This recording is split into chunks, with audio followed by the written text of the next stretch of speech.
অনেক প্রয়াণে শোকস্তব্ধ টলিপাড়া।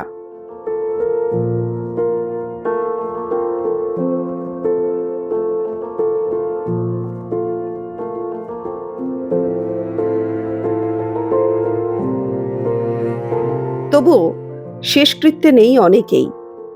শ্রদ্ধা জানাতে এলেন না একাধিক অভিনেতা, যাদের অনেককেই নিজের ছবিতে গুরুত্বপূর্ণ চরিত্রে অভিনয়ের সুযোগ করে দিয়েছিলেন পরিচালক।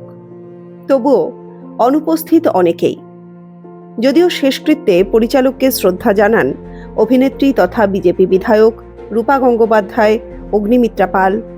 নন্দনে উপস্থিত ছিলেন রাজ্য বিজেপির সাধারণ সম্পাদক লকেট চট্টোপাধ্যায়ও।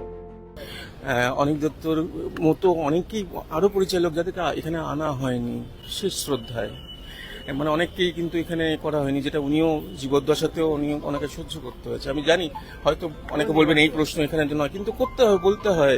একটু যদি বলেন এই, কারণ এটা তো আমরা দেখছি যে এবার হচ্ছে, এবার এইটা যদি বলেন। দেখুন, যা হয়েছে আগের সরকার করেছে, কিন্তু এটা বলতে পারি নতুন সরকার আসার পর আপনারা যেরমভাবে যার প্রত্যেকের যে সম্মান ডিজার্ভ করেন তাকে সেই সম্মান প্রদান করা হবে, তার মধ্যে কোনো রাজনৈতিক রং থাকবে না। মুক্ত মনের ছবি করতো আমাদের সঙ্গে বসে, মনের সুখে নন্দনে রিলিজ করতো, কেন আমাদের এটুকু সুযোগ আর দিল না? আমার রাগ হচ্ছে এখন অনেকের উপর। কদিন আগে অব্দি, 6 মাস আগে অব্দি ওর সাথে আমার কথা আছে, কেন আমাদের এই সুযোগটা দিল না? নন্দনের দাপটের সিনেমা রিলিজ করাতাম।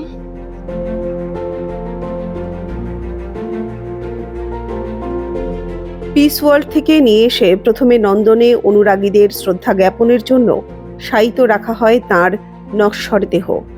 তারপরে নিয়ে যাওয়া হয় NT1 স্টুডিওয়ে।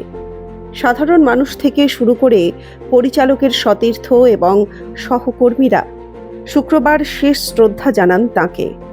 চেনা বহু মুখকে এদিন দেখা গেলেও এলেন না অনেকেই। আমার অভিনয় সত্তা, রাজনৈতিক সত্তা দুটো আলাদা আলাদা, এগুলো বলা হয়।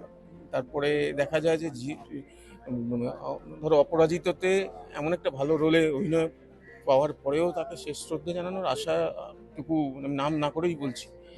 এই মানবিকতা বা কি বলবো, কি কথা আমি জানি না, তো এইগুলো কবে দূর হবে? আর এইগুলো কেন, এগুলো কিসের জন্য? মানে যেটা সবার আগে চোখে লাগছে, খুব চোখে লাগছে, ভীষণ চোখে লাগছে, মনেও লাগছে।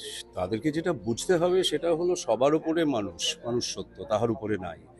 তো সবার উপরে তো মানবতা, তারপর তো পার্টি পলিটিক্স, কালার, রং এই সমস্ত থাকবে। যে পলিসির সঙ্গে ওনারা যুক্ত হচ্ছেন, সেই পলিসি যদি এই ধরনের ভাবনার মধ্যে থাকে তাহলে তাই ঘটবে। বুদ্ধদেব ভট্টাচার্য যখন মারা যান, সারাক্ষণ তাপস রায় দাঁড়িয়েছিলেন কিসের ভিত্তিতে? ওই আবার বলছি যে আপনার সচেতন মন কি করবে আর আপনি পলিসি মেকিং এর কোন দিকে থাকবেন, সেইটা হচ্ছে আসল কথা। ব্যক্তিকে বলে কোনো লাভ নেই।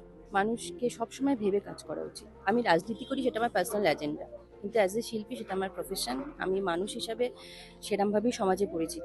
আর যে মানুষটা আমাকে যে পরিচিতিটা দিয়েছে, সেই মানুষটাকে যদি আমি এইভাবে অবজ্ঞা করতে পারি, তো তারা না শিল্পী, না মানুষ, না রাজনীতি। আমি জানি না তাদের মেন্টালিটিটা বা তারা কি ভাবেন, কিন্তু মানুষের অপরাধবোধ হলেও অন্তত এসে দাঁড়ানো উচিত। এদিন পরিচালককে শেষ শ্রদ্ধা জানাতে আসেন প্রবীণ বাম নেতা বিমান বসু।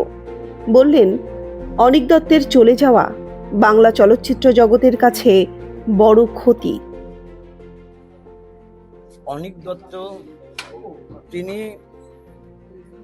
ফর্ম মাংতেন, ফর্ম ভাঙতেন, কিন্তু আসল জিনিসটা তুলে ধরতেন।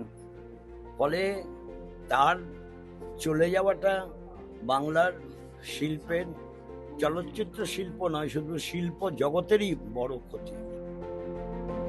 NT1 স্টুডিও থেকে কেওড়াতলা মহাশ্মশানে নিয়ে যাওয়া হয় তার নশ্বর দেহ। সেখানেই শেষকৃত্য সম্পন্ন হয় পরিচালক অনিক দত্তের। টলিউডে আরও একটা নক্ষত্র পতন। চিরকালের জন্য নিজেদের শৈশবকে হারালেন বলছেন তার অনুরাগীরা। ব্যুরো রিপোর্ট, এই সময় লাইভ।